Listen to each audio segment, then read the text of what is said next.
Morning সবাইকে, চলেছি উপরভাসতে নতুন একটা ব্লগ নিয়ে। গুড মর্নিং দিদি মা। হাই হাই চলো। সকালে উঠেই চলে এসেছি আবার রান্নাঘরে। আজকে রান্না করব ডিমের ঝোল আর ভাত। যেহেতু আজকে গুনগুনের পাপার অফিসে থেকে নেমন্তন্ন আছে, ওখানেই খাবে। তা আজকে দুপুরে ওর পাপা খেতে আসবে না, তাই শুধু মা মেয়ের জন্যই শুধু রান্না হবে আজকে। ওই জন্যই সসপ্যান গামলাতে অল্প করে ভাত বসিয়ে দিয়েছি। তাহলে দেখতে থাকো কি করছি।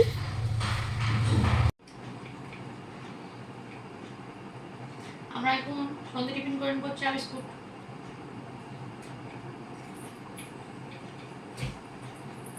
তুমি কি করছো? আজকে ডিনারের জন্য করবো হচ্ছে গোলা রুটি। তার জন্য আমি এখানে সবজি অনেক রকম সবজি দিয়েছি। ফুলকপি, বিন, টমেটো, ধনেপাতা, পেঁয়াজ, লঙ্কা সব চপারে চপ করে নিয়েছি। আর গোলা রুটিটা করবো হচ্ছে ময়দা আর আটা মিক্সড করে। আর এর মধ্যে আরও দুটো ডিম দেবো। আমি এখানে আটা ময়দা নিয়েছি আর একটু বেকিং পাউডার দিয়েছি আর লবণ দিয়েছি। আর এখানে দুটো ডিম ফাটিয়ে নেবো। দুটো ডিম দিয়ে নিয়েছি। এখানে আমি জল দিয়ে একটা পাতলা ব্যাটার তৈরি করে নেব। ব্যাটারটা এইরকম হবে। গুলা হয়েছে, ভাত ভেজে নেব।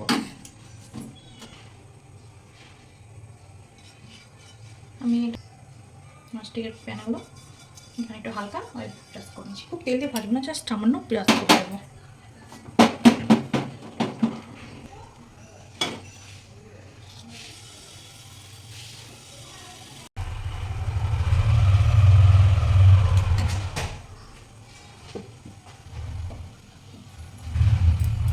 করে খেলে কি হয়, সবজিটা খাওয়া হয় আর দুটোই কাজ হয়। মানে তরকারি করতে হলো না, রুটি করতে হলো না, একবারে হয়ে গেল শর্টকাট।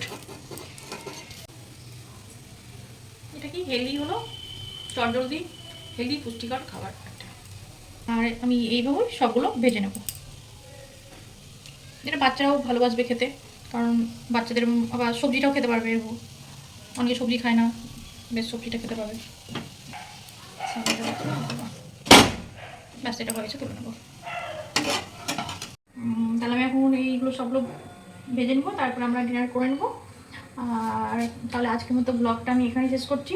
যদি ভালো লেগে থাকে লাইক কমেন্ট করবেন, আর রুম্পা চ্যানেলটিকে অবশ্যই সাবস্ক্রাইব করবেন। দেখা হবে পরের ভিডিওতে। ভালো থাকবেন, সুস্থ থাকবেন। গুড নাইট বন্ধুরা।